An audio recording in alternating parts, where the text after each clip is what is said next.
Hallelujah.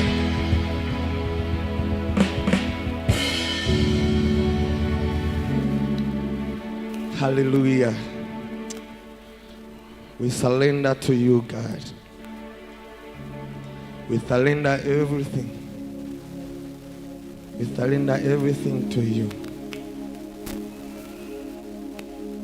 As we said, you are the most high God.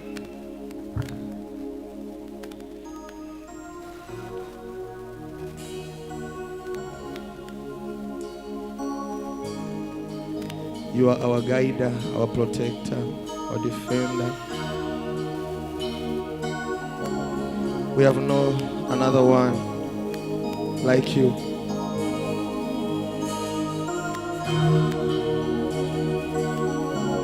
You are our Savior. You are our Redeemer. Your name Adonai Elohim. That is your name. That is your name.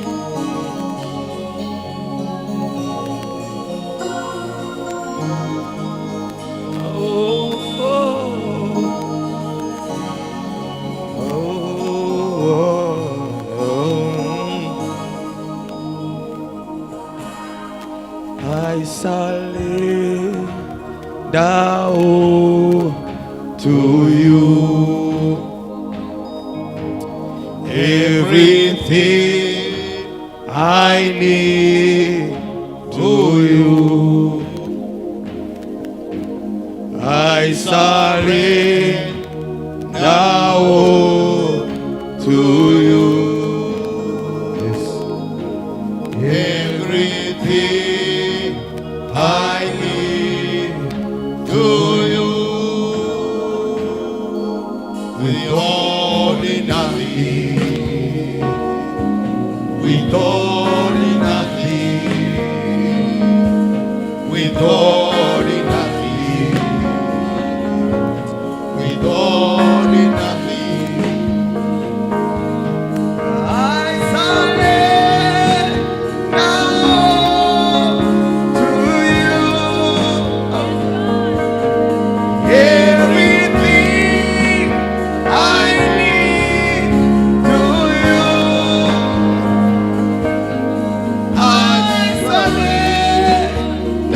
Oh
There is power in the name of Jesus. There is power in the name of Jesus. To break every chain, to break every chain, to break every chain, to break every chain, to break every chain, to break every. There is power in the name of Jesus. There is power in the name of Jesus. To break every chain, to break every chain, to break every chain, to break every chain, to break every chain. There is power, in the name of Jesus. There is power, in the name of Jesus. To break every chain, to break every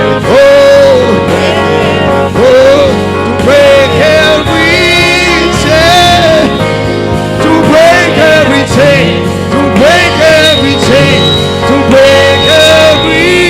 There is power, in the name of Jesus.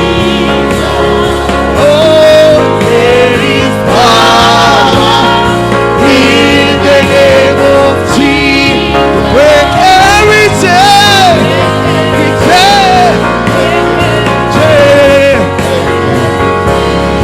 chain, to break every chain, break every chain, break every. Now go to yourself, to Jesus Christ. Where is your chain? Tell him to break up your chain. The chain of Puma, the chain of Gilda. Tell him he's going to break up your chain. He's going to save you. He's going to help you. It's Jesus Christ. In the name of my name. Shekataya Madera. Oh Lord, we are holy.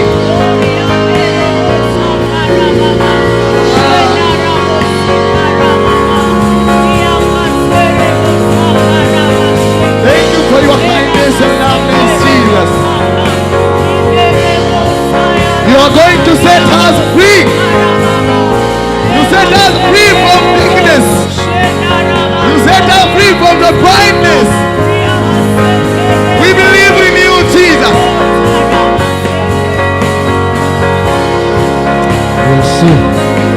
Thank you.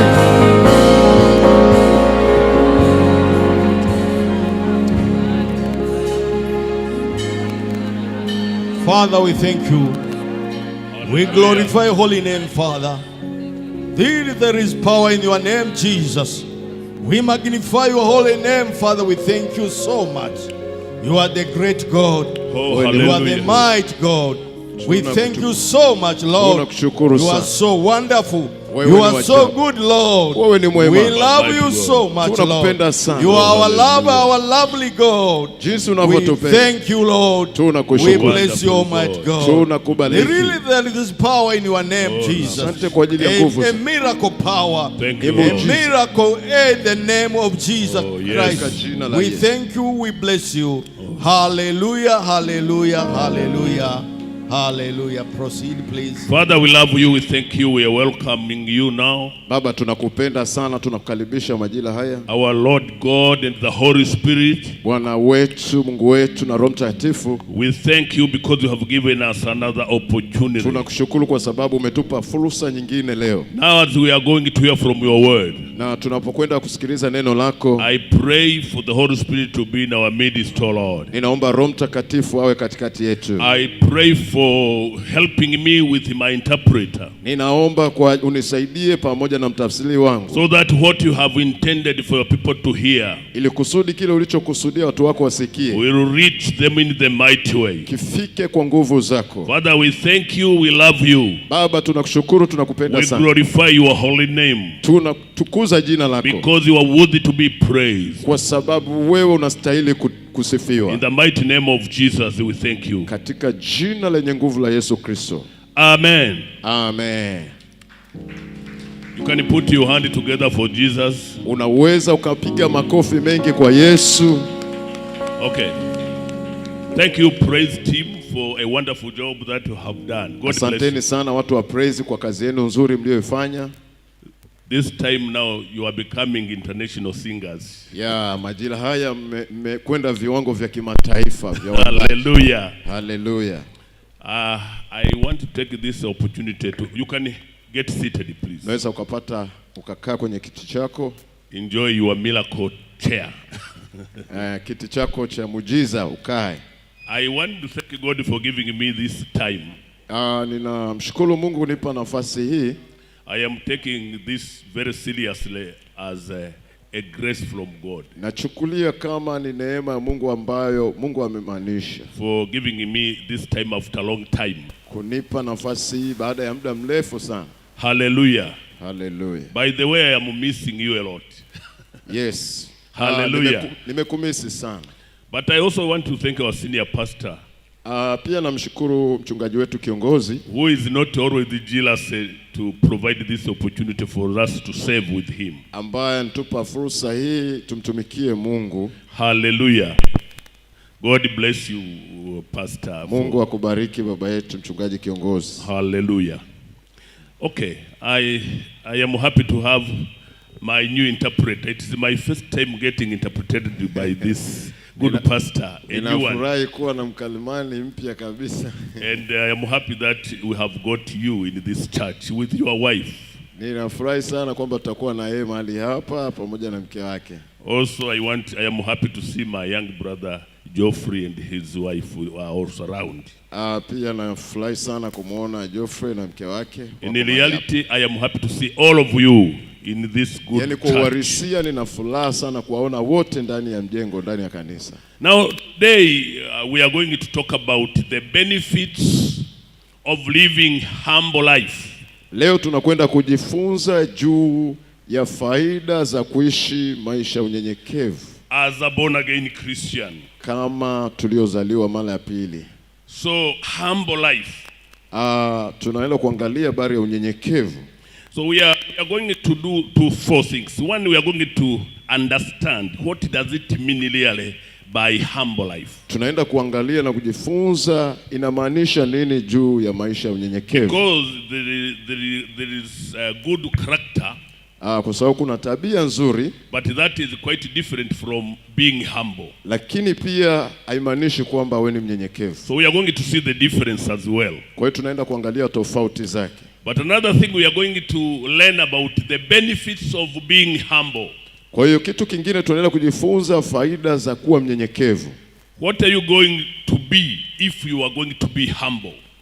Matokeo yake ni nini utakapokuwa mnyenyekevu? But again we are going also to see examples of people who became humble. Pia tunaenda kuangalia mifano ya watu ambao wamekuwa wanyenyekevu. But as well what happened to them after living humble life. Na nini kilitokea baada ya kuishi maisha ya unyenyekevu? Hallelujah. Hallelujah. Now to introduce the topic. Kwa hiyo ninapoenda kutoa utangulizi wa somo, let us read from James chapter 4. Tusome kitabu cha Yakobo sura ya 4. James chapter 4 from verse 4 to verse 7. Yakobo sura ya 4 kuanzia mstari wa 4 mpaka wa 7. But also we are going to read from 1 John chapter 2 verse 16 and 17. Pia tutasoma waraka wa kwanza wa Yohana sura ya 2 15 mpaka 17. And finally we are going to read from 1 Peter chapter 5 verse 5 to 7. Na mwisho tutasoma waraka wa kwanza wa Petro sura ya 5. Now I will ask my interpreter to read in Swahili to save time. Those three parts of the Bible, and then from there we'll continue. Kwa hiyo ninamwomba mtafsiri wangu aweze kusoma kwa Kiswahili ili kuokoa muda. James chapter 4. Kitabu cha Yakobo sura ya 4 from verse 4 to 7. Please come. Kuanzia mstari wa 4 mpaka wa 7. Maandiko yanasema, enyi wazinzi, amjui ya kwamba kuwa rafiki wa dunia ni kuwa adui wa Mungu? Basi kila atakaye kuwa rafiki wa dunia hujifanya kuwa adui wa Mungu. Au mwadhani ya kwamba maandiko yasema bure, huyo Roho akae ndani yenu utamani kiasi cha kuona wivu?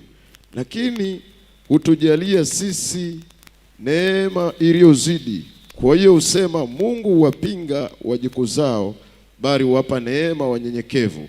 Basi mtiini Mungu, mpingeni shetani, naye atawakimbia. And First John chapter 2. Na waraka wa kwanza wa Yohana sura ya 2 from verse 16 and 17. Kuanzia mstari wa 17. Yes, please come in. Waraka wa kwanza wa Yohana sura ya 2 16 mpaka 17. Neno la Mungu linasema, maana kila kilichomo duniani, yani tamaa ya mwili na tamaa ya macho na kiburi cha uzima, vitokani na Baba, bali vyatokana na dunia. Na dunia inapita pamoja na tamaa zake, bali yeye afanyaye mapenzi ya Mungu hudumu hata milele. And the last one is First Peter chapter 5. First Peter chapter 5. Na kitabu cha mwisho, waraka wa kwanza wa Petro sura ya 5 from verse 5 to 7. Mstari wa 5 mpaka wa 7. Maandiko yanasema, vivyo hivyo ninyi vijana watiini wazee. Naam, ninyi nyote jifungeni unyenyekevu mpate kuhudumiana, kwa sababu Mungu wapinga wenye kiburi, lakini wapa wanyenyekevu neema. Basi nyenyekeeni chini ya mkono wa Mungu uliodali, ili awakweze kwa wakati wake, huku mkimtwika yeye fadhaa zenu zote, kwa maana yeye hujishughulisha sana kwa mambo yenu. Hallelujah. Hallelujah. The benefits of living humble life. Yes, faida za kuishi maisha ya unyenyekevu. Now James, who is believed to be one of the brothers to Jesus. Yes, Yakobo ambaye inaaminika alikuwa ni miongoni mwa dogo zake na Yesu. In fact, the first bishop of the early church in Jerusalem. Kiuhalisia alikuwa ni askofu wa kwanza wa kanisa la kwanza la Yerusalemu. He is telling us about the lifestyle of being humble. Anatufundisha juu ya maisha ya unyenyekevu. And he's writing this because he was living in Judea, where Pharisees and Sadducees were the leaders of both church and the government. Anatueleza na akiwa kwenye maeneo ambayo Mafarisayo na Masadukayo waliishi. And these people were proud of being rich. Na hao watu walijivunia sana utajiri wao. They were proud of having much knowledge about Jewish religion. Walijivunia sana kwa kuwa na elimu ya Kiyahudi. Therefore, they were never humble to anybody, and really they thought that.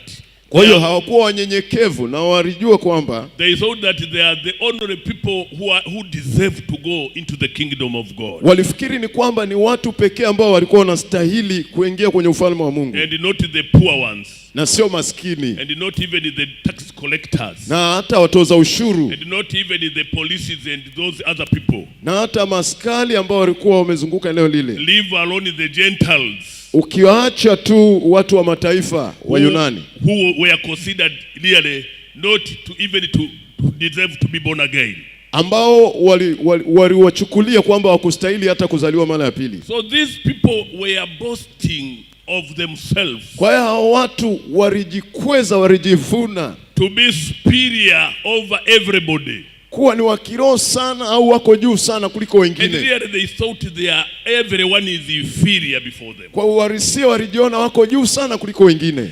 Now James wrote this word. Sasa hapa Yakobo anaandika andiko hili. Be careful, you Pharisees and Sadducees. Anawaonya kuwa makini sana Mafarisayo na Masadukayo. You have to live humble life. Unatakiwa kuishi maisha ya unyenyekevu. Because God opposes the proud. Kwa sababu Mungu anawapinga wenye viburi. But he gives grace to the humble. Anawapa neema wanyenyekevu. Hallelujah. Hallelujah.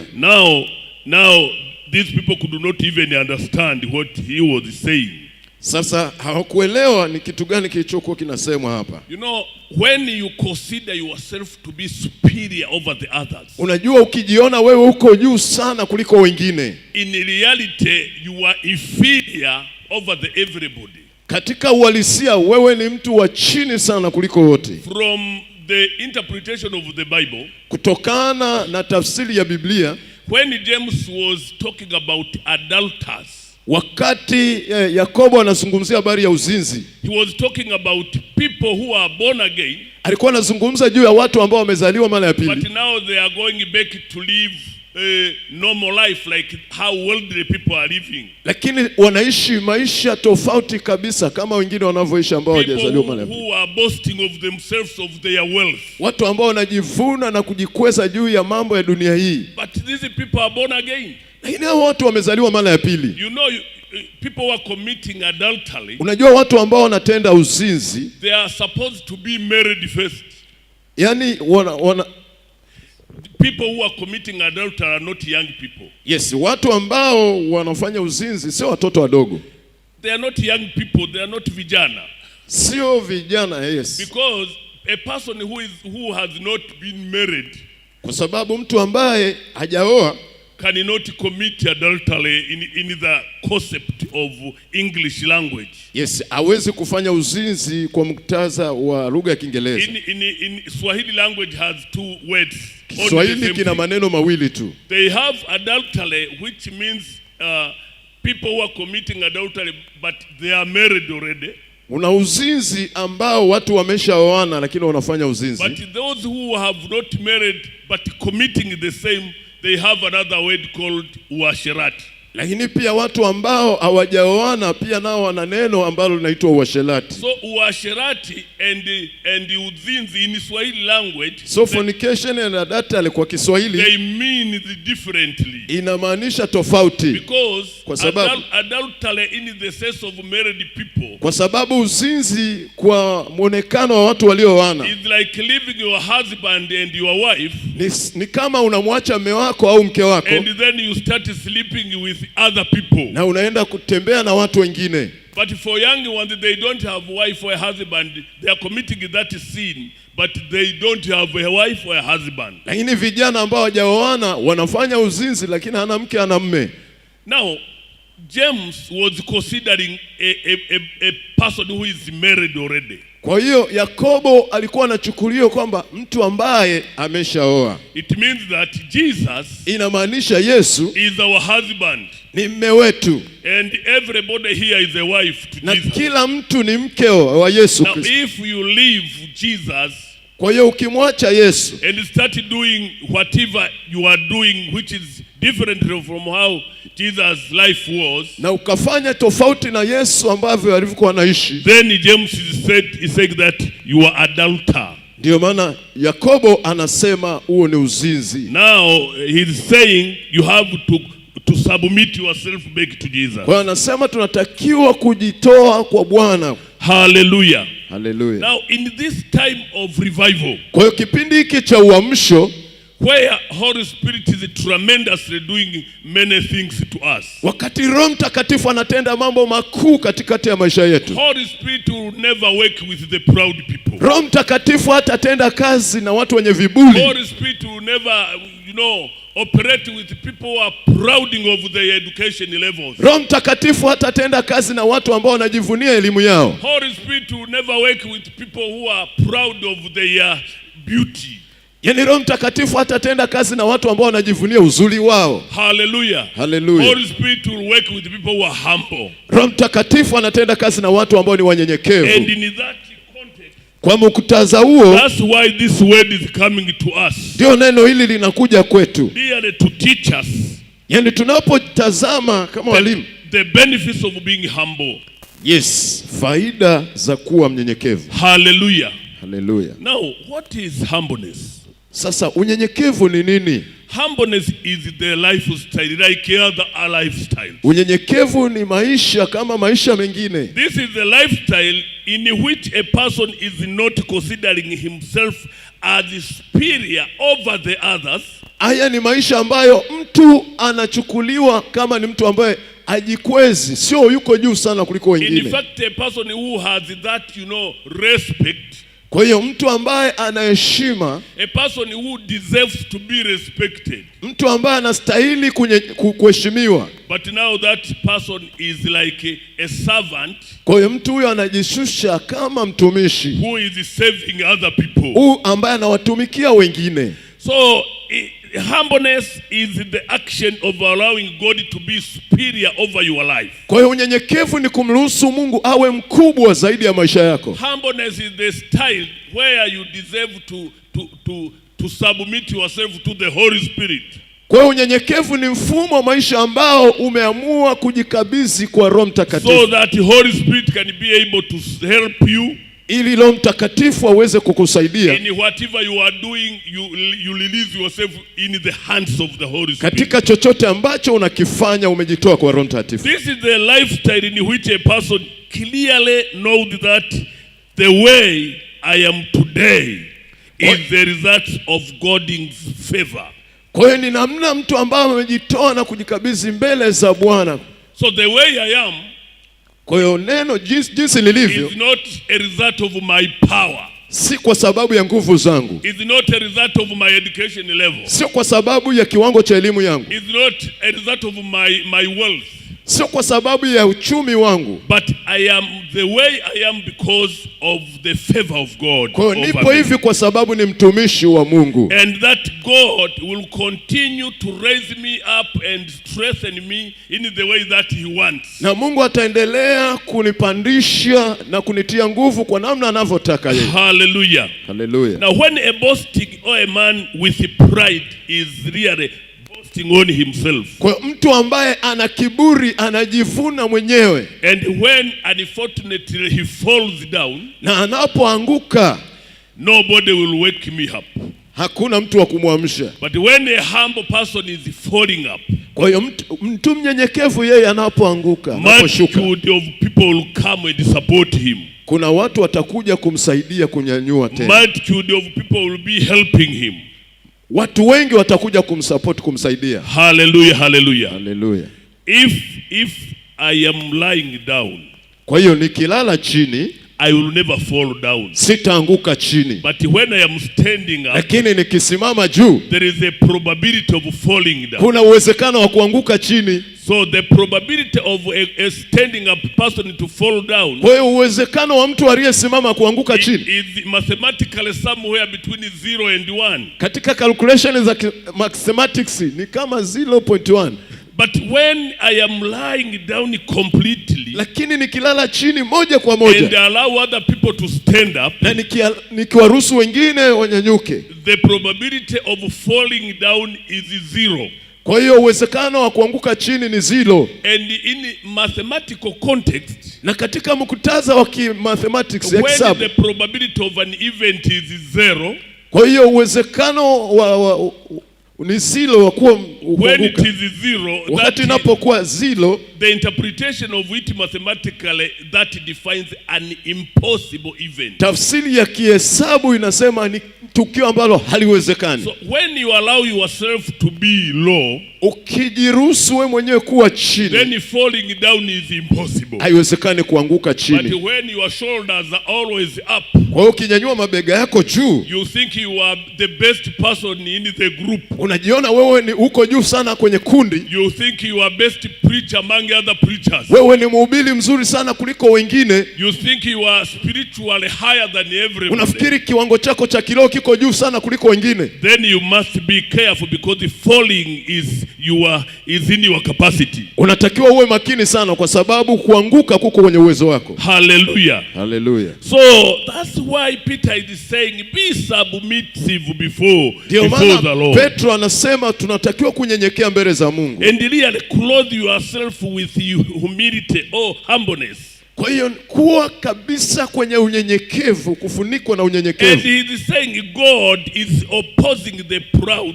Na kiukweli Mungu anawapinga wenye viburi. But he gives grace to the humble. Na anawapa neema wanyenyekevu. In the other way, katika neno lingine, if you want to be proud person, ukitaka kuwa na kiburi, mtu wa kiburi, you are creating a lifestyle of being opposed by God. Unatengeneza mazingira ya kupingwa na Mungu. And when God opposes you, na kama Mungu anakupinga wewe, you must understand that you are going to be useless. Unatakiwa uelewe hata kutumia kabisa. You will never be used by him in any way. Hautatumiwa na Mungu kwa namna yoyote ile. It doesn't matter whether you are a very good, servant of God. Haijalishi wewe ni mtumishi wa Mungu mzuri sana. It doesn't matter whether you have raised people from the dead. Haijalishi wewe umefufua wafu. It doesn't matter where the demons are running away when you are coming. Haijalishi mapepo yanaripuka yanakukimbia. If you are not humble, kama si mnyenyekevu, if you are not humble, kama si mnyenyekevu, then the Holy Spirit will leave you.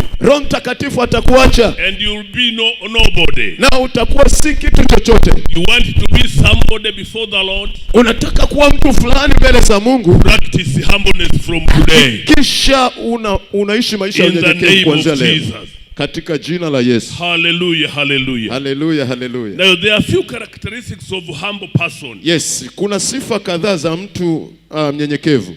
And James has talked about some of them. Na Yakobo amezungumza baadhi yake.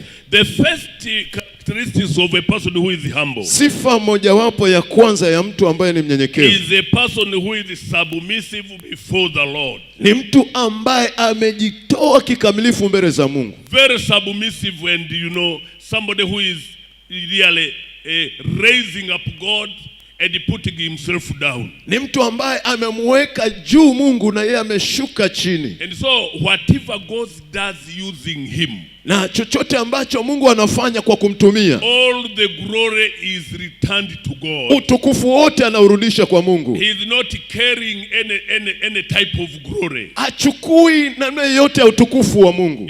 People, some of the servants of God are giving even they have names. Unajua baadhi ya watu, some of them are calling kiboko ya wachawi. Wengine wanajiita majina makubwa kiboko ya wachawi. Those big names. Majina makubwa. But I'm telling you, kiboko ya wachawi is not a person. Ndio nakwambia sasa, kiboko ya wachawi sio mtu. Is God himself operating in a person. Ni Mungu mwenyewe anatenda kazi ndani ya mtu. Now the role of a humble person, kwa hiyo tukiangalia muktadha wa mtu mnyenyekevu, is a person who is really submitting himself, ni mtu ambaye amejitoa kikamilifu mbele za Mungu, so that the Spirit of God will be using him abundantly and mightily. Ili kusudi Roho Mtakatifu amtumie kwa viwango vya juu sana. And is a person who is always obeying what Holy Spirit, na siku zote huwa ni mtu wa kumtii Roho Mtakatifu, is instructing him to do. Chochote ambacho anaelekezwa kufanya. If the Holy Spirit will tell him to speak, he will speak. Roho Mtakatifu akwambia sema, utasema.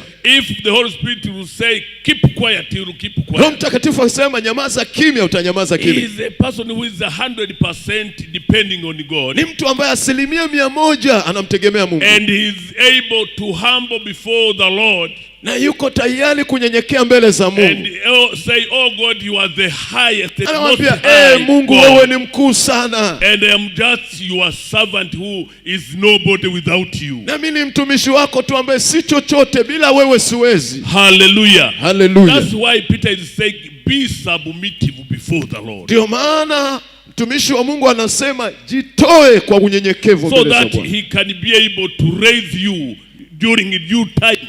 Ili Mungu aweze kukuinua kwa wakati wake. Hallelujah, hallelujah. Hallelujah. That is the first part of this, the characteristics of a person who is humble. Hiyo ni sehemu ya kwanza ya sifa ya mtu ambaye ni mnyenyekevu. But another characteristics is that humble people are always eager to come near to the Lord. Sifa nyingine ya watu wanyenyekevu ambao wanakuja karibu mbele za Bwana. Always he wanted to dwell into the Lord's ways. Ni mtu ambaye anatamani sana kuwa kwenye uwepo wa Bwana. And they always think that God is my father. Na siku zote anafikiria Mungu ni baba yangu. And my father is the most powerful father. Na baba yangu ni Mungu mkuu sana. And really I am nothing without him. Na mimi si chochote bila yeye. That person knows that God will never use any person who is really boasting and who is not humble. Huyu mtu ni mtu ambaye anamjua Mungu, wa mtu yoyote ambaye anajivuna na ana kiburi, anajikweza. This humble person is always struggling to ensure that he is near to the Lord, because he knows that near the Lord is where the power is coming from. Kwa mtu mnyenyekevu siku zote anapambana kuhakikisha anakuwa karibu na Mungu, kwa sababu anajua akiwa karibu na Mungu, Mungu atamuinua. The power is not coming from what he is owing or is owning. Nguvu ya Mungu haiji kutokana na kile anachomiliki. It is neither coming from how much you know things. Haiji kwa sababu unajua sana vitu vingi. But it is by always eagering to go closer and closer to the Lord where there is kwa namna vile ambavyo unapenda kujitoa na kuwa karibu na Mungu. Because God is the source of all powers. Kwa sababu Mungu ni chanzo cha nguvu zote. And here you must understand. Na hapa unatakiwa kuelewa that the devil was not thrown down from heaven. Kwanza shetani hakuanguka kutoka juu mpaka chini because he committed adultery. Kwa sababu alitenda uzinzi. No. Hapana. Even he didn't do any other sin. Akufanya vitu vingine.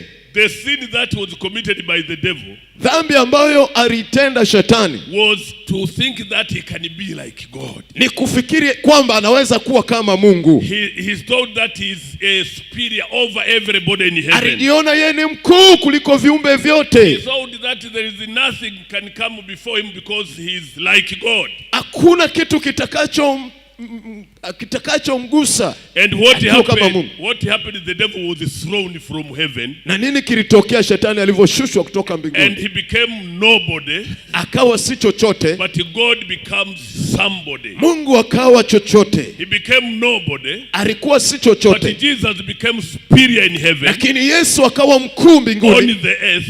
Hapa duniani. And under the earth. Na huku duniani huko chini. Because of his humbleness. Huko kuzimu kwa sababu ya unyenyekevu. Hallelujah. Hallelujah. If you want to be a servant of God, ukitaka kuwa mtumishi wa Mungu, you want to enjoy servantship, unataka kufurahia utumishi wako, always practice humbleness. Kila siku jitahidi sana kuwa mnyenyekevu. Always think that God is superior over my life. Siku zote mfikirie Mungu ni mkuu kwenye maisha yako. Always say whatever I am doing is because God is giving me power to do that. Na chochote wewe unajua chochote unachofanya ni Mungu amekuwezesha. I say, okay, I am very rich maybe in this church. Yes, katika kanisa hili mimi ni tajiri. And when you are rich, na ninapokuwa tajiri, then you have to understand that I am rich because God has given me strength. Lazima kuelewa mimi ni tajiri kwa sababu Mungu amenipa nguvu za utajiri. So when you understand that, na ukielewa hilo, that will be one of the character of being humble. Hiyo ni sifa mojawapo ya unyenyekevu. In 1 Samuel chapter 15, katika kitabu cha kwanza cha Samueli,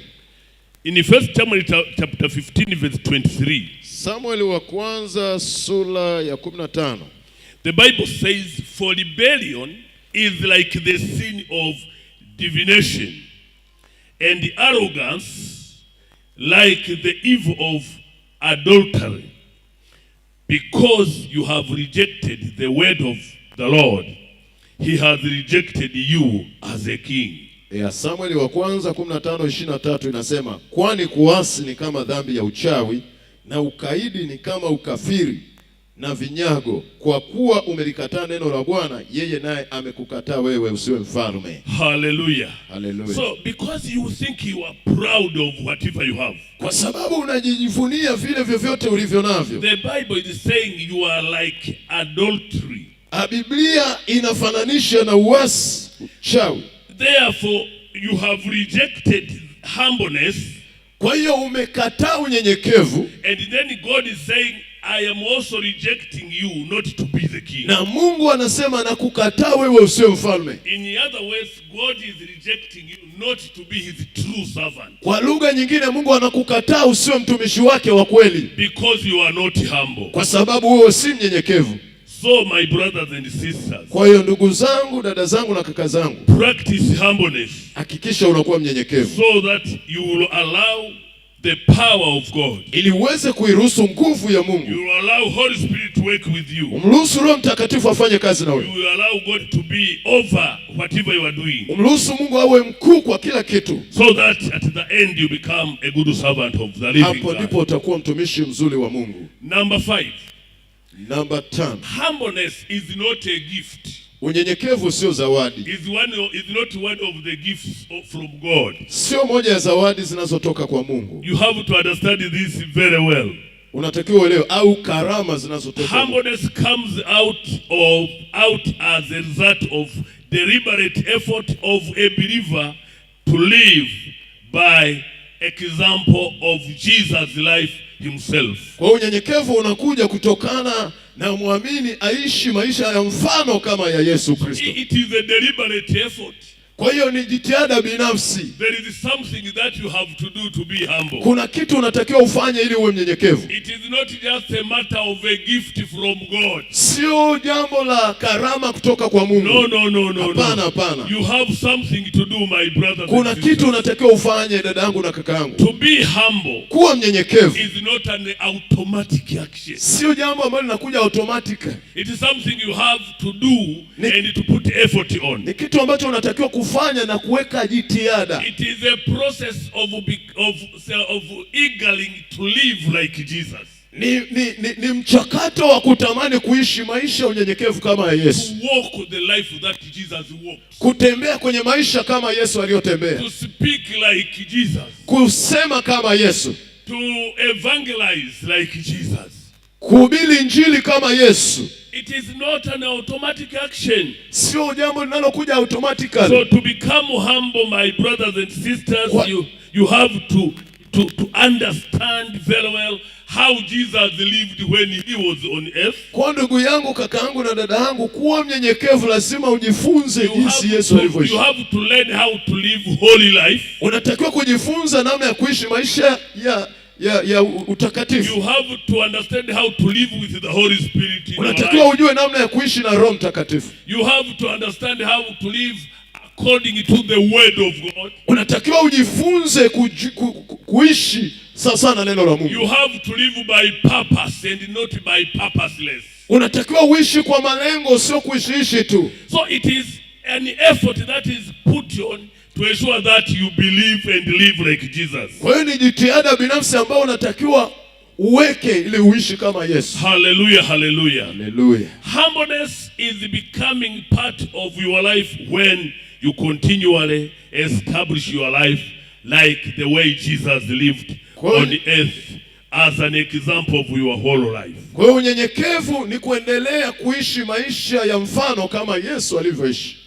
Let me give you one example. Ngoja nikupe mfano mmoja, mtumishi wa Mungu. It happened in Arusha in the meat industry. Ilitokea Arusha kwa kwenye mkutano, kikao. In the meat industry, kiwanda cha yes, nyama. Kwenye kiwanda cha nyama. Now, one time the meat industry has over 1,000 workers. Kipindi kimoja kiwanda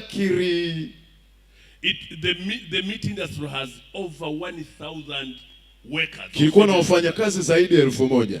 Now, at the end of the closing of the day. Kwa kipindi cha kuelekea kufunga siku. Now they started closing all the doors. Wakaanza kufunga milango yote. But the watchkeeper said, don't close the doors because there is somebody who is left inside.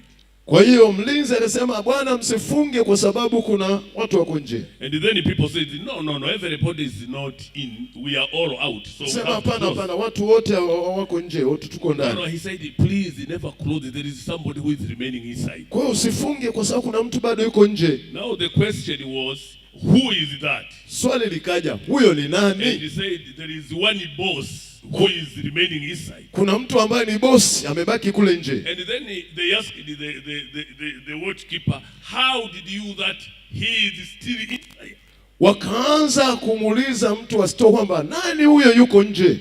The watchkeeper said, I know that he is still inside because every time when he comes in the office, akasema ninajua anakuwa nje ila muda wote anapoingia ndani ya ofisi he must pass by and greet me. Lazima aje na anisalimie. And when he is leaving the office, na anapotoka ofisini, he must come and say goodbye. lazima aje kuniaga. You see, the level between me as a watchkeeper and that manager, Kwa hiyo kutoka kwangu mpaka kwa manager wa juu is too high and too different. kuna distance, kuna tofauti kubwa sana. But you can imagine from January to December, every day he must pass by me and say good morning, and then he must pass by me and say goodbye, I'm going home. Na kila siku kuanzia Januari mpaka Desemba huwa anakuja kunisalimia anapoingia ofisini, na akitoka anakuja kuniaga. Now those people opened the door and went in. Kwa hiyo hao watu wakafungua mlango. And when they get there, they find that manager closed unfortunately in one of the strong room or the refrigerator. Kwa hiyo wakakuta kama yuko kwenye mazingira ambayo ni tinted sana. Yes, in the meat industry there is a strong room where meats are preserved so that they are not getting rot. Yeah, kwenye kile kiwanda kuna chumba maalum ambacho kama kimehifadhiwa hivi. It is like a mortuary. Ni kama mortuary. Now they found that guy in that room. Kwa hiyo wakamkuta yule mtu kwenye kile chumba. And that guy was almost dying. In fact, a few minutes to go, he was nobody already. Wakakuta tayari moja kwa moja kama ameshakufa. And then they took that guy out and they took him to the hospital and he was healed. Wakamchukua wakampeleka hospitalini na matibabu. Now let me talk a little bit about this, watchman. Ngoja nikueleze kwa ufupi habari ya mtu huyu.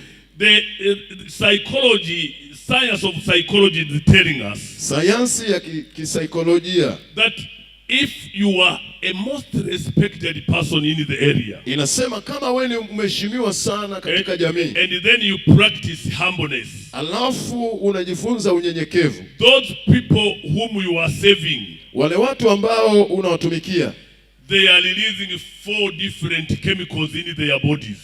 Wanatoa chemical kama za aina 4 ndani ya miili yao. 4 different chemicals.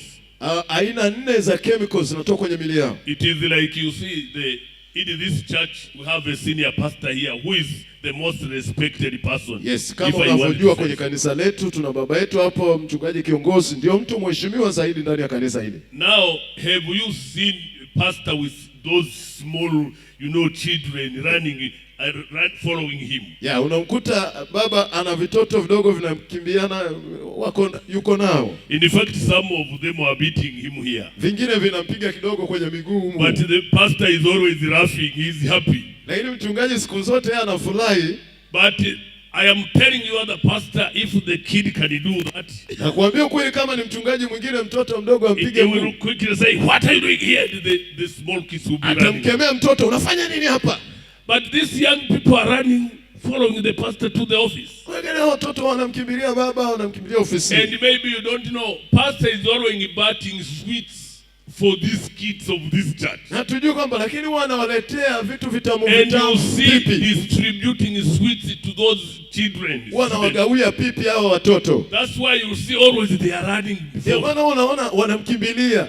Now, that level of humbleness from the chief pastor in the church to the level of the child. Kwa hiyo kiwango cha mchungaji kutoka juu kushuka mpaka level ya mtoto mdogo. Is releasing out 4 types of chemicals from those small kids. Anaonyesha anatoa aina 4 za chemical. One of the chemical is called oxytocin.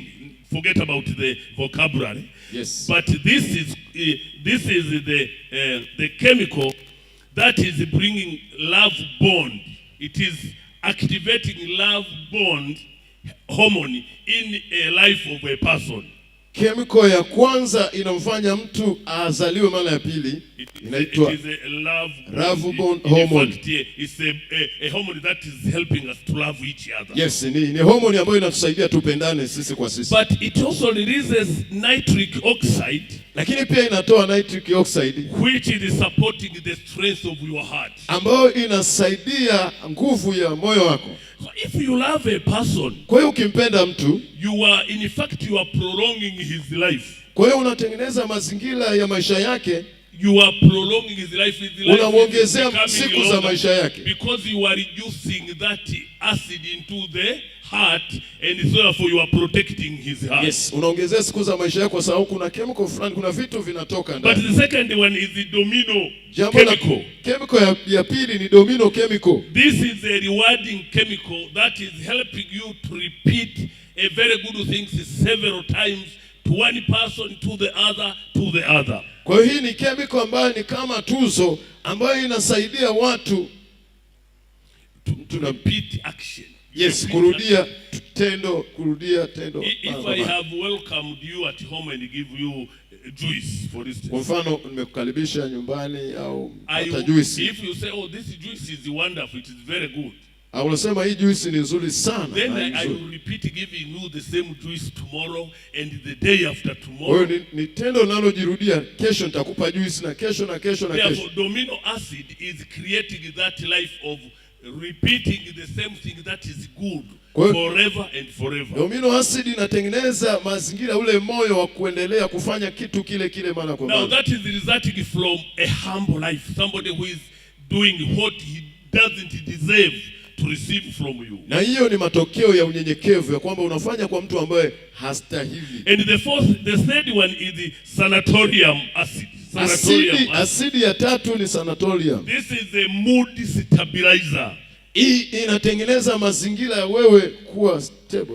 It's mood stabilizer. It is relaxing somebody.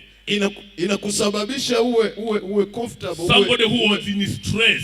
Yes, upate nguvu, tiwe nguvu. If you get a most respected person and just come and say, oh, I just love you.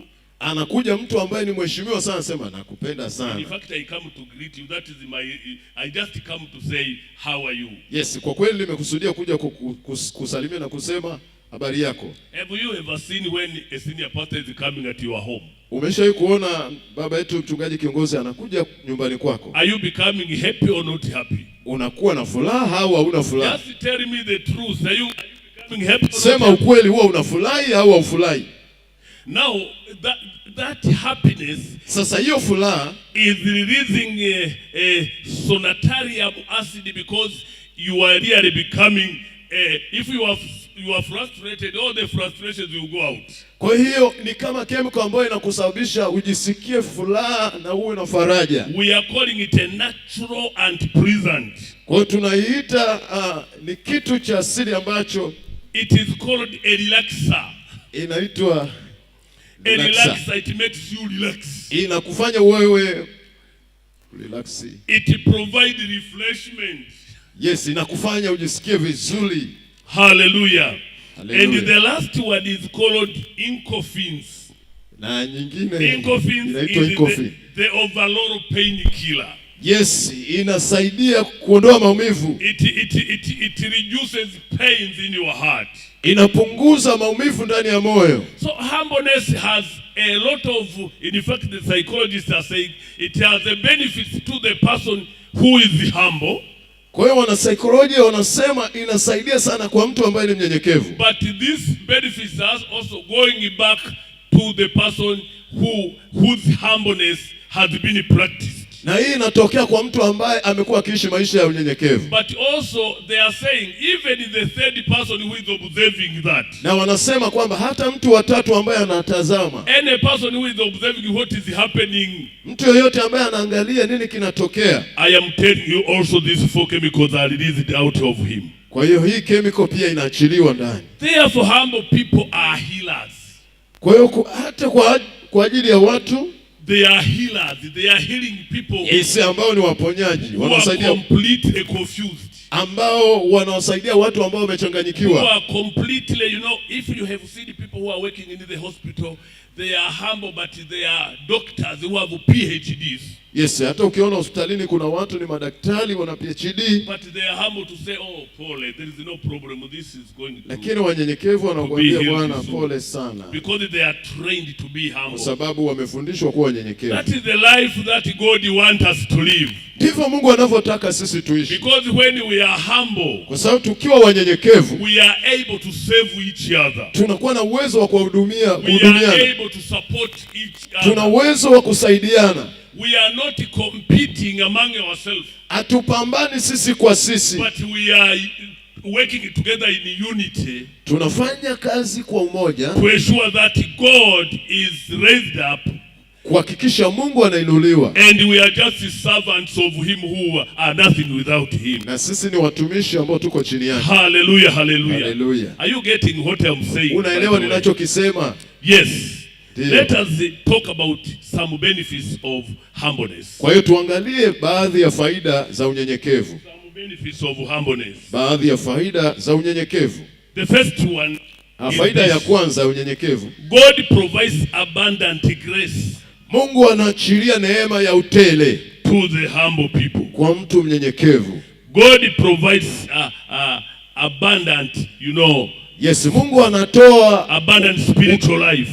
Yes, maisha ya kiroho ya utele. Abundant gifts of the Holy Spirit. Yes, anaachilia karama za Roho Mtakatifu kwa ukubwa. To work in a person who is humble. Kufanya kazi ndani ya mtu ambaye ni mnyenyekevu. God is opening doors of blessing. Mungu anafungua milango ya baraka to the humble people. Kwa mtu mnyenyekevu. Because he knows that once you are blessed. Kwa sababu anajua unapobarikiwa. You are also becoming the blessing to other people. Unakuwa baraka kwa watu wengine. Because he knows when you are blessed. Kwa sababu unajua ukibarikiwa. You are going to be a blessing to the church. Unakuwa baraka kwa ajili ya kanisa. You are going to be a blessing to the ministry of unakuwa wa baraka sana kwenye huduma. You are going to be the blessing to the children of God. Unakuwa baraka sana kwa watoto wa Mungu. Hallelujah. Hallelujah. So whatever God allows to come to you. Kwa chochote Mungu anaruhusu kije kwako. Is like water coming out from the pipe. Ni kama maji yanavyotoka kwenye bomba.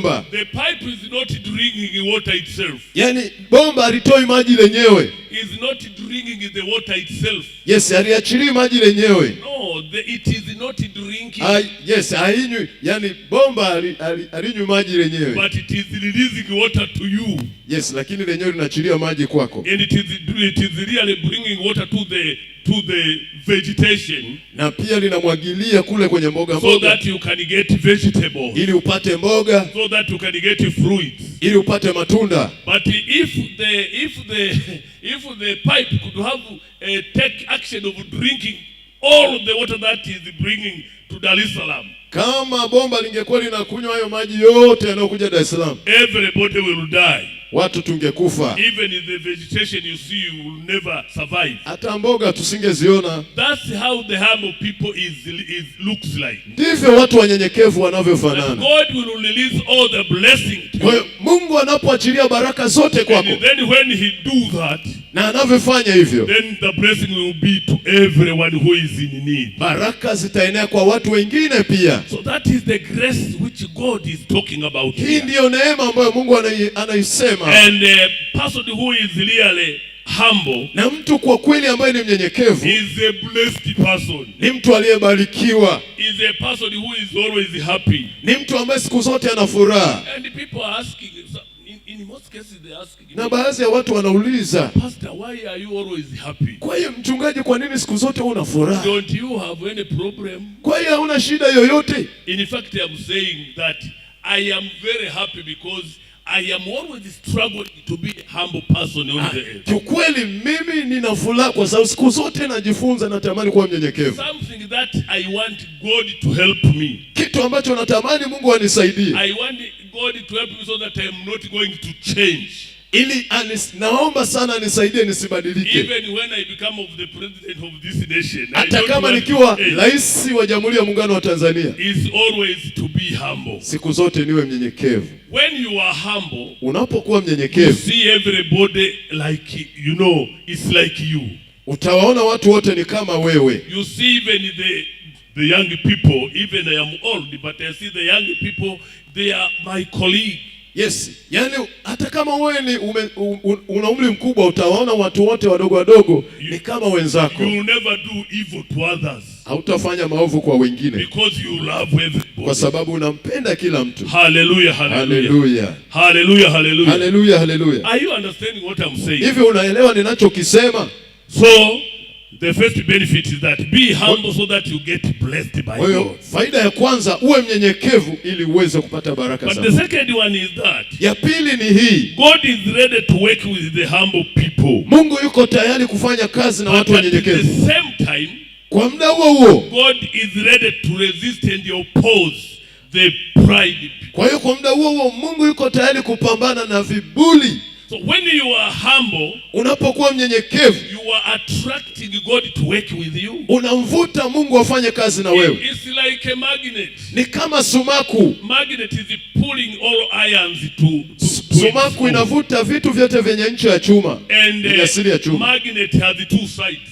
Na sumaku ina pande mbili, It has the north side and the south side. ina kaskazini na kusini. Now, when north side is in contact with the south side, Kwa- they are attracting each other.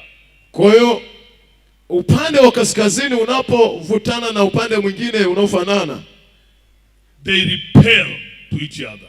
kwa hiyo vinachengana, vinatofautiana. So like poles are, repelling to each other. Kwa hiyo zinakuwa zinakinzana zote. But the opposite is true, that when north is met south, they are attracting to each other. Kwa hiyo tunavyoona upande wa kaskazini unakuwa unavutana na upande mwingine wa kaskazini, Wakusini. wa kusini. Yes. Yes. So if you are humble, Kwa hiyo unapokuwa mnyenyekevu, it's like God is on the south, ni kama mtu yuko kusini and then, Mungu yuko and kusini, then a person is on the north. na mtu yuko kule kaskazini. And then when they meet Na- north and south, God and a person who is humble, they are really attracting to each Na other. wanapokutana upande wa kaskazini na kusini ni kama vinavutana hivi. So if you are humble, you are attracting God to be near you. Kwa hiyo unapokuwa mnyenyekevu unamvuta Mungu aje karibu yako. You will be ready to obey everything that the Holy Spirit is telling you. Utakuwa tayari kutii kila kitu ambacho Roho Mtakatifu anakuambia kufanya. And so every day you will be revived. Na kila siku utakuwa na uamsho. Every day you will undergo a process of, revival. Kila siku utakuwa kwenye mchakato wa kupata uamsho. There is no day when you say, I am not okay, because when God is around, nothing is impossible. Hakuna siku ambayo utasema huko sawa, lakini utafika ambayo wasema utajua kwamba hakuna kitu kisichowezekana kwa Mungu. So this means you are attracting God to be on your side. You are attracting a blessing to be on your side. Kwa hiyo inamaanisha unamvuta Mungu kwa upande wako, unazivuta baraka za Mungu kwenye maisha yako. Hallelujah. Haleluya. In Proverbs chapter 29, Katika kitabu cha Mithali 29, Proverbs chapter 29, Mithali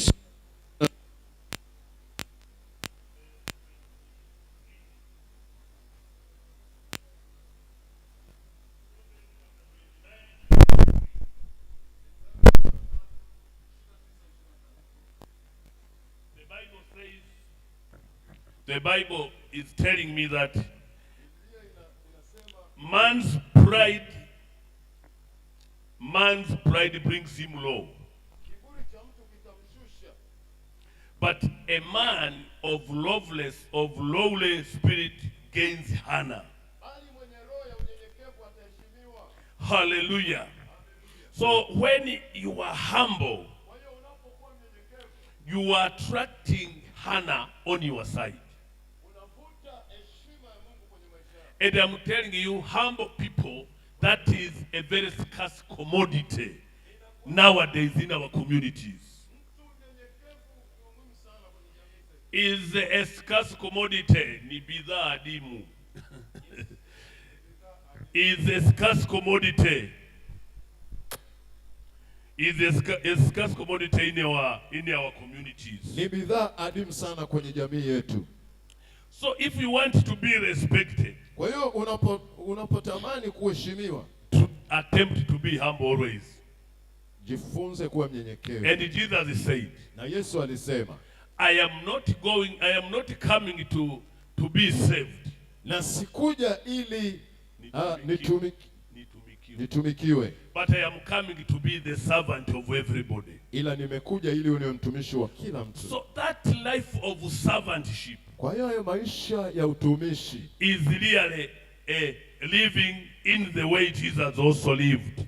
ni vile ambavyo tunatakiwa kuishi kama Yesu alivyokuwa anaishi. So that is the benefit of being humble. Kwa hiyo ni faida ya You unyenyekevu. will be respected by God, Unaheshimiwa na Mungu but you will also be respected by people. na pia unaheshimiwa na watu wote, Because nobody wants to have a pride person in the community. kwa sababu hakuna mtu ambaye anapenda sana kuwa na kiburi na mtu mwenye kiburi Even kwenye in jamii. the family. Hata kwenye familia, One of the kid who is proud over each other, over everybody, mtoto ambaye ana kiburi zaidi ya watoto wote is not loved by anybody. apendwe na mtu yoyote. If you want to be loved by people and God, Ukitaka kupendwa na watu na Mungu, just attempt to be humble. uwe mnyenyekevu, And that will be the second benefit na hiyo itakuwa faida ya pili of living humble life. ya kuishi maisha ya unyenyekevu. Hallelujah. Haleluya. But humble life leads to repentance. Yes, Leads to repent. Maisha ya unyenyekevu yanaleta toba. Repentance life is the result of humbleness. Kwa hiyo maisha ya toba ni matokeo ya unyenyekevu. If you are not humble, you will never repent. Kama sio mnyenyekevu huwezi kutubu. In fact, the pastor will be telling you the truth. Na ni kweli mchungaji anasemaga ukweli. That, my dear, my son or my daughter, Yes, wanangu, what you are doing here is not good. chochote mnachofanya sio kizuri. You are supposed to repent if you want to continue to be a born again Christian. Unatakiwa kutubu kama unatakiwa kuendelea kuwa mtu aliyezaliwa mara Now, ya pili. a humble person will agree to do that. Kwa hiyo mnyenyekevu atakiwa kufanya. A humble person will do that. Mnyenyekevu atafanya. But the pride one will say, Pastor, I am not going to do that. Have you caught me doing that? Mtu mwenye kiburi atakataa, sema kwani umenikamata mimi nafanya hiyo? Pastor, please, let us, you know. Mchungaji, tafadhali. You have to be serious, please. Umaanishe mchungaji, I have never done that. How should I repent? mimi sijafanya hiyo dhambi, sasa nawezaje kutubu? But a humble person will say, thank you, Pastor, for showing me my Mtu way. mnyenyekevu atasema asante baba kwa I am kunionyesha. repenting of my sins and I will never do it again. Ninatubia dhambi zangu na sitafanya tena. You know, those people are not only loved by the pastors, Unajua watu hao siku but zote they are hawapendwa also tu, loved by God Himself. lakini wanapendwa na watu. So repentance is a result of being humble. Kwa hiyo toba ni matokeo ya unyenyekevu.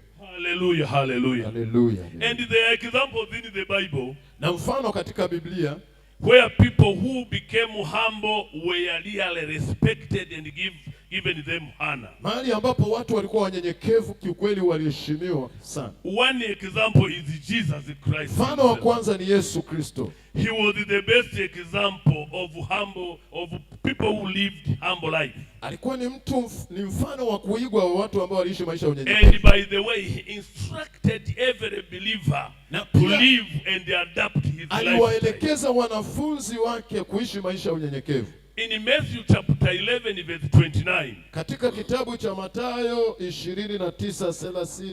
Matthew chapter 11 verse 29. Yes, Mathayo 11:29. Jesus said, please take my yoke upon you and learn from me, for I am gentle and humble in heart, and you will find rest for your souls. For my yoke is easy and my burden is light. Yesu alisema, jitieni nila yangu mjifunze kwangu, kwa kuwa mimi ni mpole na mnyenyekevu wa moyo, nanyi mtapata raha nafsini mwenu. So Jesus was humble. Yesu alikuwa ni mnyenyekevu. He was humble before God is the Father. Alikuwa ni mnyenyekevu mbele za Mungu. And he was doing what God instructed him to do. Na alikuwa anafanya kile ambacho Mungu alikuwa anamwelekeza kufanya. He was not doing whatever just he wanted to do. He always obeyed God and do what God Hakufanya chochote alichopenda kufanya, lakini siku zote alimtii Mungu. Now he said, you have to follow my example. Na anasema unatakiwa kufuata mfano wangu. And take my yoke.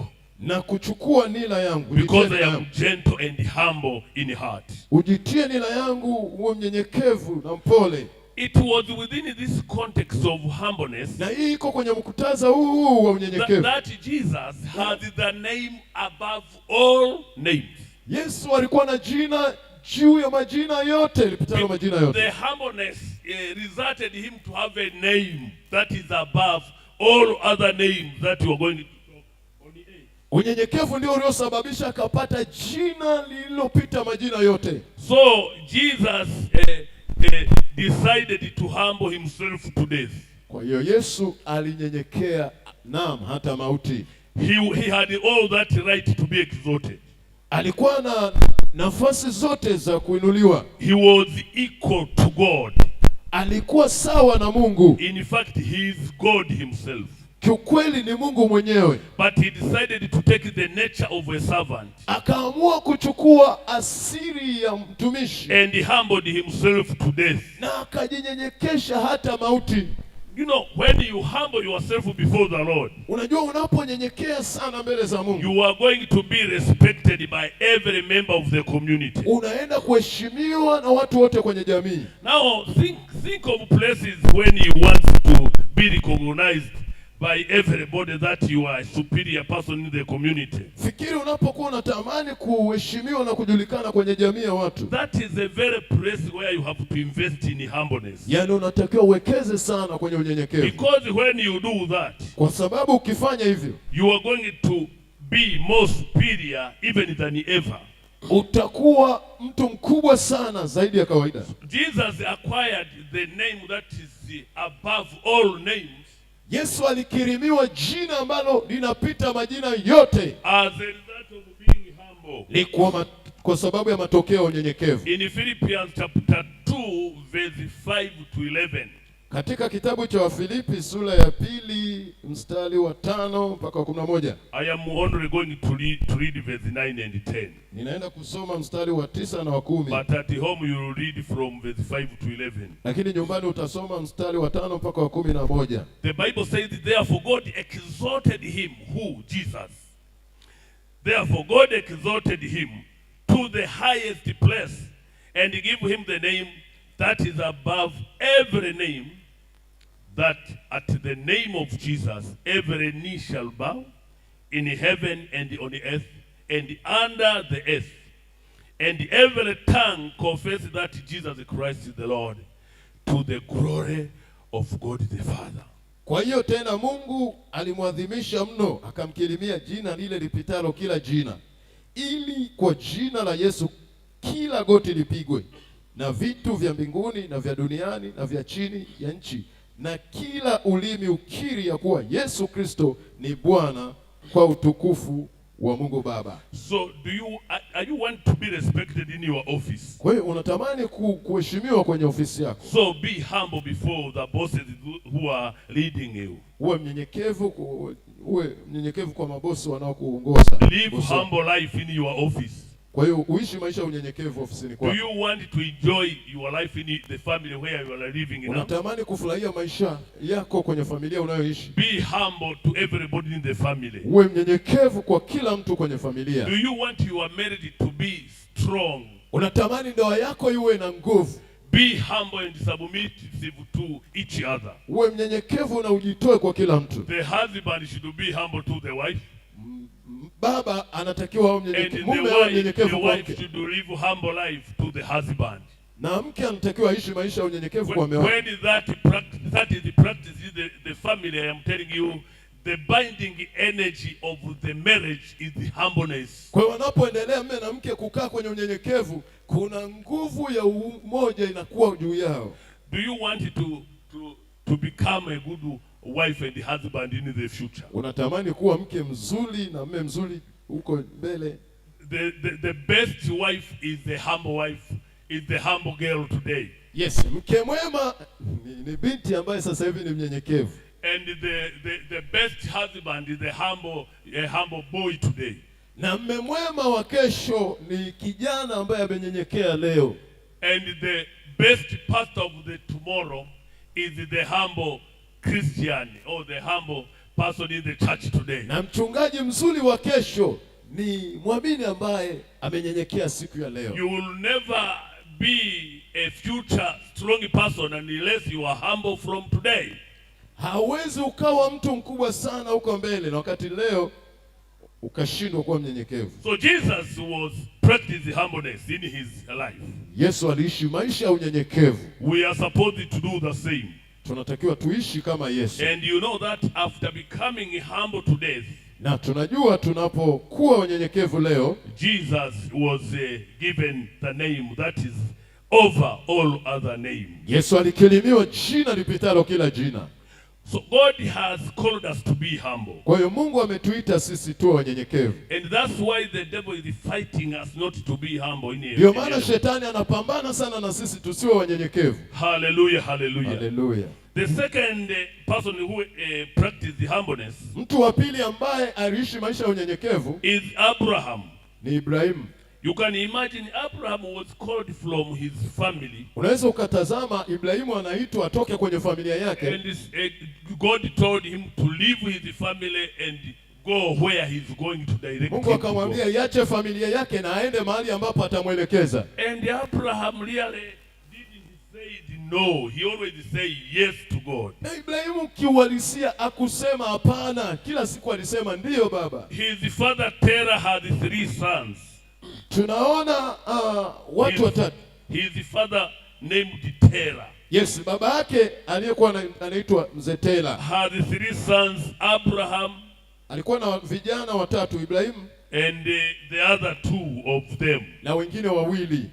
But only Abraham was called out of the 3 sons of Ibrahim. Na siku zote Ibrahimu aliitwa miongoni mwa hao vijana wengine wawili. And he decided to leave his family. Na akaamua kuiacha familia yake. He obeyed God instead of obeying people. Alimtii Mungu badala ya kuwatii watu. He obeyed God instead of obeying his father Terah and his mother. Alimtii Mungu badala ya kumtii baba yake Mzee Terah. Hallelujah. Hallelujah. In Genesis chapter 12 verse 1. Yes, kwenye kitabu cha Mwanzo sura ya 12 mstari wa kwanza na wa pili. We read that the Lord had said to Abraham. Tunajifunza hapa Mungu anasema na Ibrahimu, leave your country, toka katika nchi yako, your people and your father's household, jamaa yako na ndugu zako uache, and go to the land I will show you, na uende katika nchi nitakayokuagiza. I will make you into a great nation,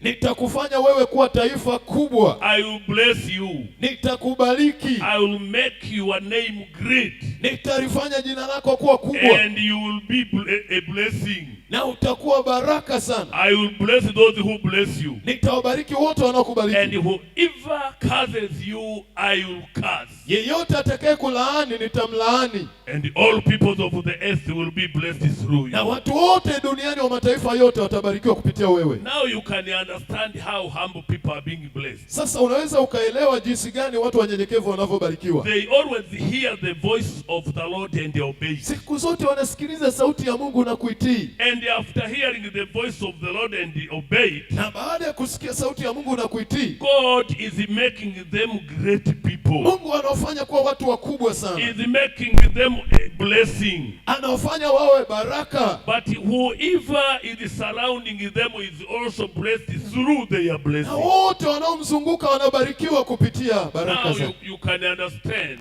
why blessed people are humble people. Sasa unaweza kuelewa watu wengi waliobarikiwa ni watu wanyenyekevu. Because their richness or whatever they have is also part and parcel of the God's ministry. Kwa sababu utajiri wao ni sehemu ya huduma yao ya Mungu. They are always helping even other people who are not happy. They are getting happy. Kwa siku zote wanaosaidia hata watu ambao hawana furaha. They are relaxing people who are in frustrations. Kwa hiyo wanakuwa na furaha sana wanapoona watu wana matatizo na wanawasaidia. They are ready to visit those who are sick and pray for them. Wako tayari kuwatembelea wagonjwa na kuwaombea. Regardless of their richness, they go into the house and pray for them. Bila kujali nafasi yake ya utajiri, lakini bado anajishusha, anawafuata watu wa chini. You know, people who are not humble, when a person who is poor is sick, they will never go there. Unajua mtu ambaye ni masikini alafu anaumwa, watu wengi huwa waende kumtazama. They are never going to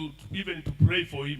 Watu hawaendi hata kumwombea mtu maskini. But the humble people will go there and pray for them. Lakini watu wanyenyekevu huwa wanakwenda na wanawaombea. I remember in the 90s when I was doing missionary work in southern part of Tanzania. Nakumbuka miaka ya 90 nilipokuwa nafanya huduma ya umisheni maeneo ya kaskazini mwa kusini kwa Tanzania. In fact, when you see where we are sleeping. Yes. We are sleeping on the beds that are made of cows ngozi ya ng'ombe. Kwa hiyo kuna mahali tulikuwa tunalalia ngozi ya ng'ombe.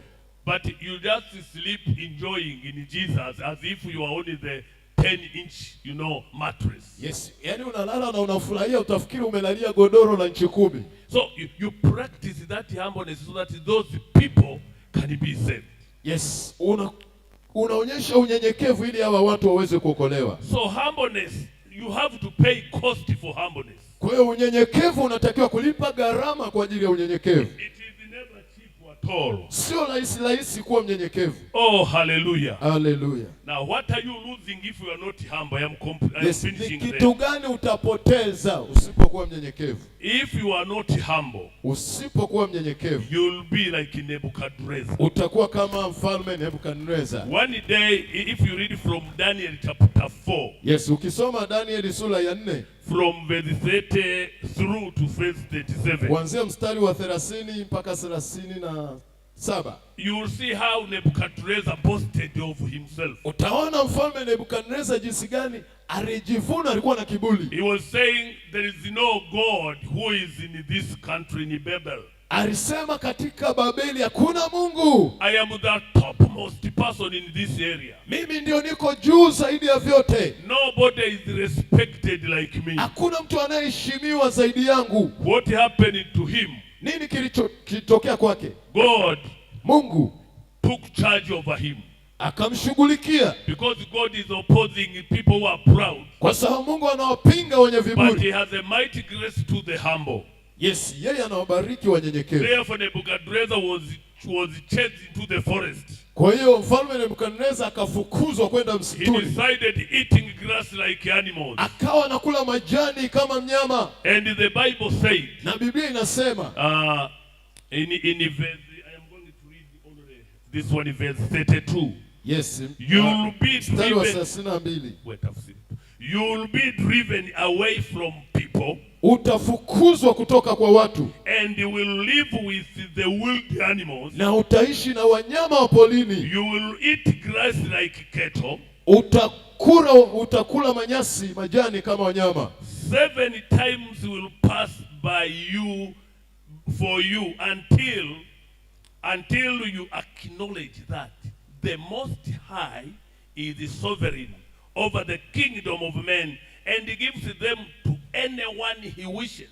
Utapitia nyakati 7 mbaya mpaka utakapokuja kujua ya kwamba Mungu ndio anaishi. Hallelujah. Yes. So Nebuchadnezzar lost a lot, lost the kingdom, lost his dignity, lost his, everything. Kwa hiyo mfalme Nebukadneza akapoteza heshima yake yote, ufalme na kila kitu. Because he was not humble. Kwa sababu hakuwa mnyenyekevu. Are you ready to lose your dignity, my brothers and sisters? Uko tayari kupoteza heshima yako na utu wako? Are you ready to lose your marriage? Uko tayari kuipoteza ndoa yako? Are you ready to lose mchumba wako?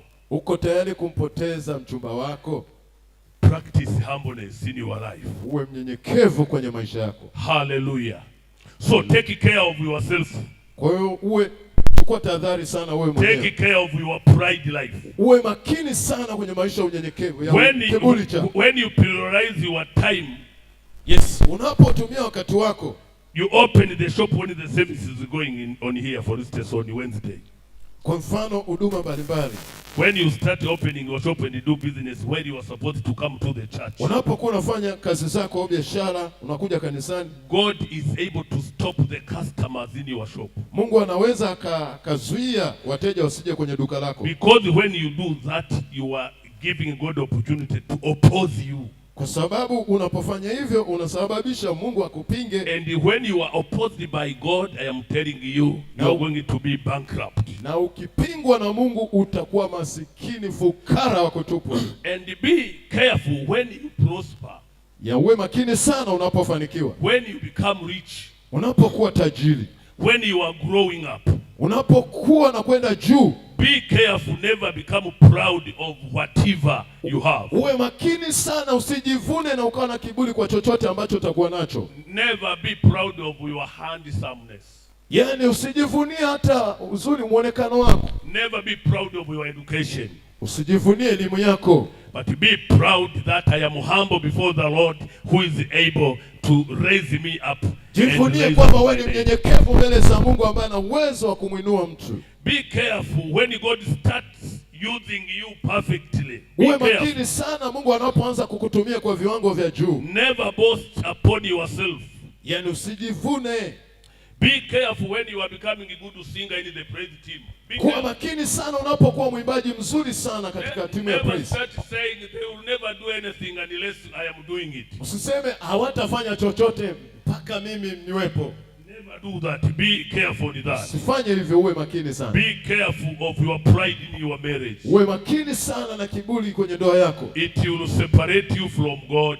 Itakutenga na Mungu. And when it is separated you from God, you will be separated from everything. Na ikikutenga na Mungu utatengwa na kila kitu. So be careful, my brothers and sisters. Kwa hiyo makini sana dada yangu na humble before the Lord. Nyenyekea mbele za Mungu. And God is going to exalt you. Na Mungu anaenda kukuinua. In the name of Jesus. Katika jina la Yesu. Hallelujah, hallelujah. Amen, amen.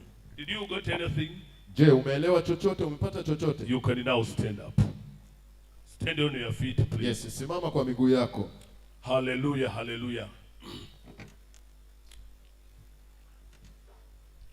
I am going to give you few minutes to pray. Ninakwenda kukupa dakika chache tu kuomba. Just a few minutes to pray. Dakika chache tu kuomba. Maybe somewhere you have not invested much in humbleness. Inawezekana kuna mahali hujawekeza sana kwenye unyenyekevu. Now start investing in humbleness. Anza kuwekeza kwenye eneo la unyenyekevu. If you want to be high in your education level, ili uweze kuwa juu sana kwenye maisha yako, start practicing humbleness.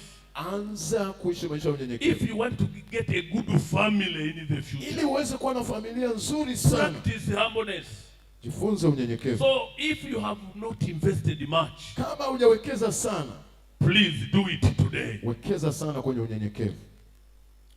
You are highly lifted up, Jesus, Jesus.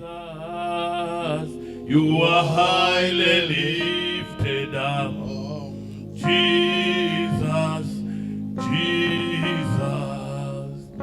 You are highly lifted up, Jesus,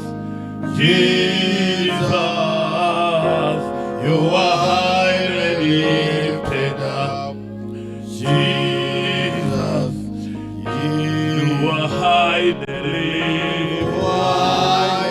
lifted up, Jesus, Jesus. You are highly lifted up, Jesus.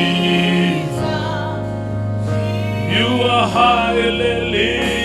You are highly lifted up, Jesus, Jesus, Jesus. Hallelujah. You are highly lifted up, Jesus, Jesus,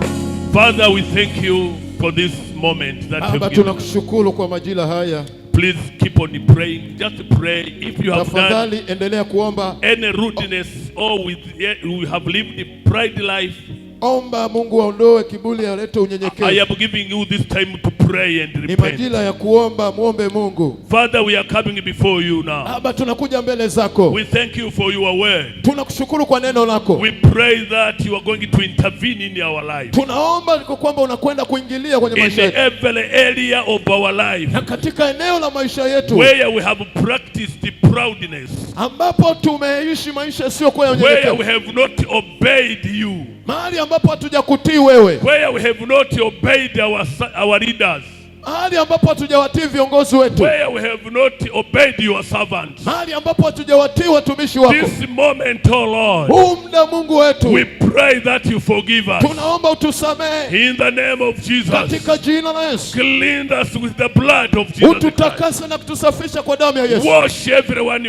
with the blood of Jesus. Tusafishe kwa damu ya Yesu. We pray that you release Tunaomba Bwana, the power of the Holy Ghost. achilia nguvu za Roho Mtakatifu. Release the power of the Holy Spirit Achilia nguvu ya Roho to Mtakatifu. support us, to Utusaidie live humble life, kuishi maisha ya unyenyekevu because your word said that katika jina la Yesu. without you, Bila wewe, bila wewe we can do nothing. hatuwezi We chochote, can do nothing. hatuwezi kufanya chochote. Father, help us to Baba, be humble. utusaidie, Help us to be humble. utusaidie kuishi kwa Help us unyenyekevu. to be humble. Tusaidie kwa In unyenyekevu the name of Jesus, katika jina la Yesu. we pray that you give us this Tunaomba strength. na kuamini In the name of Jesus Christ. katika jina la Yesu. Hallelujah, hallelujah. Hallelujah, hallelujah. You are highly lifted, Jesus, Jesus, you are highly lifted up. Jesus, you are highly lifted. you are highly lifted up. Jesus, You are highly lifted up. Lifted up. Jesus, Jesus. There's great preaching, great message. Ya, ni ujumbe mzuri sana. God has used his servant. Ya, Roho Mtakatifu amemtumia mtumishi wake. The spirit of humbleness. Yes, habari ya unyenyekevu. We need to learn from Jesus Christ. Tunajifunza kutoka kwenye maisha ya Yesu. He was ready Alikuwa tayari to humble before the Lord kunyenyekea mbele za Mungu until he was crucified mpaka wakati wa mateso for our salvation. kwa ajili ya wokovu wetu. Humbleness is the key to our spiritual life. Unyenyekevu ni ufunguo wa maisha ya kiroho. Yeshua is the key for our spiritual life. Ni ufunguo wa maisha yetu ya In kiroho. order for you to succeed Ili tuweze kufanikiwa in your spiritual life, kwenye maisha ya kiroho, you need to be humble tunatakiwa kuwa wanyenyekevu before the Lord. mbele za Mungu. And God will raise Na you Mungu atakuinua when you are humble before unapokuwa Him. unyenyekevu. Don't raise yourself. Usijiinue, Don't boast yourself. usijivune, You will not receive blessings from God. hautapokea kwa Mungu. Be humble. Uwe mnyenyekevu. As you humble yourself, Jinsi unavyokuwa God mnyenyekevu, will raise you Mungu atakuinua up juu, day by day, time kwa after siku. time. siku kwa siku atakuinua. Always I'm giving example of the tree. Yes, siku zote ndio mfano wa mti. The root of the tree, Yes, matunda ya mti.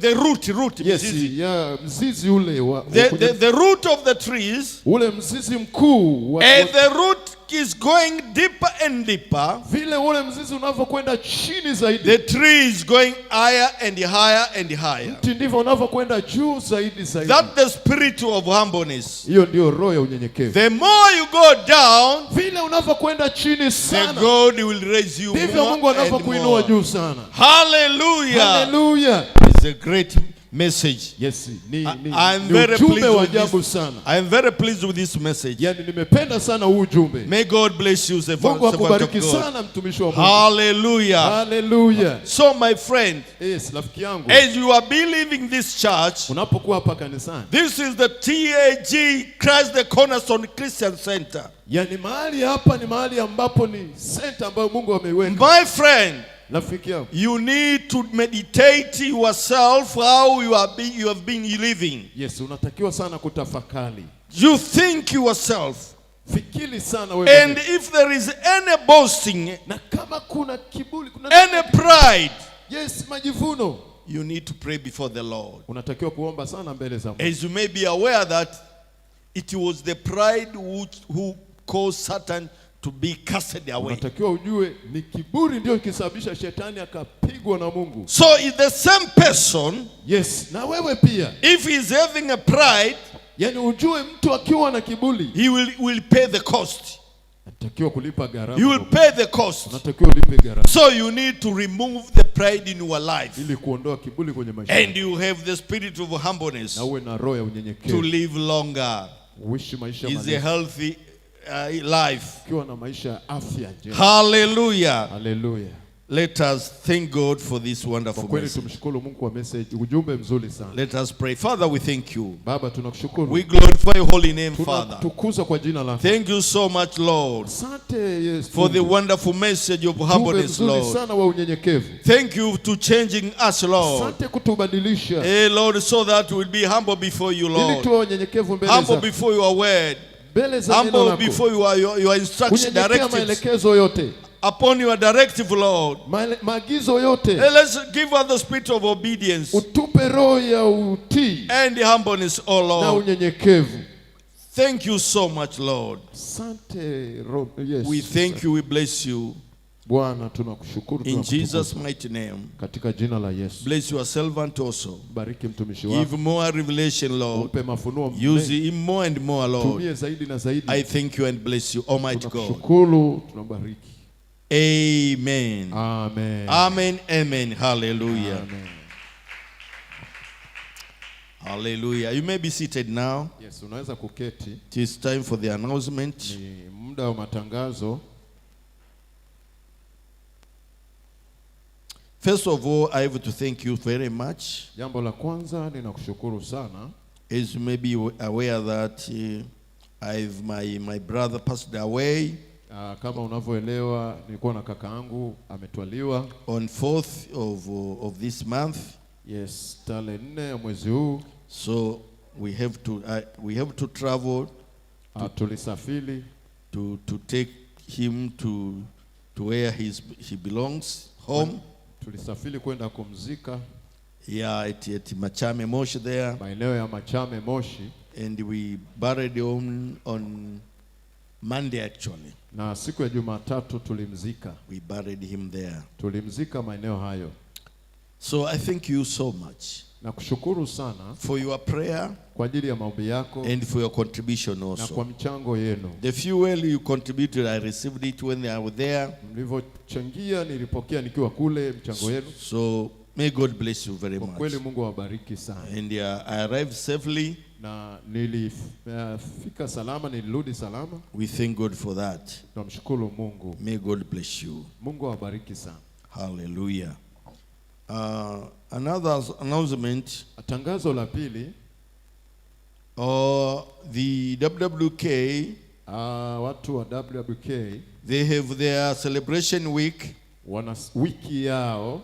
Which will start from 23rd of this month. Wiki yao ya sherehe yao itaanza 23rd of this month. Tarehe 23 ya mwezi huu. And they will wind up on 1st of March. Na watahitimisha tarehe 1 ya mwezi. So please women cooperate. Kwa hiyo wanawake wote hakikisha mnashiriki.